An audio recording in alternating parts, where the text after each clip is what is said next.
రాష్ట్రంలో red book పాలన వాళ్ళు తెరిచి కక్ష సాధింపు చర్యలు వాళ్ళు చేస్తూ ఉంటే అక్కడి నుంచి మొదలైతే నియోజకవర్గ స్థాయిలో ఎమ్మెల్యేలు, మండల స్థాయిలో మండల నాయకులు, గ్రామ స్థాయిలో గ్రామ నాయకులు వీళ్ళందరూ కూడా రెడ్ బుక్లు వాళ్ళు తెరిచేసి వాళ్ళు ఊర్లలో ఆధిపత్యం కోసం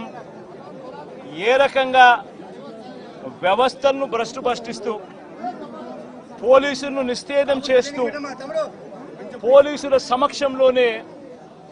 ఏ రకంగా లా అండ్ ఆర్డర్ను నాశనం చేస్తా ఉన్న పరిస్థితి ఈ గ్రామంలో, ఈ సీతారాంపురం గ్రామంలో సుబ్బరాయుడన్న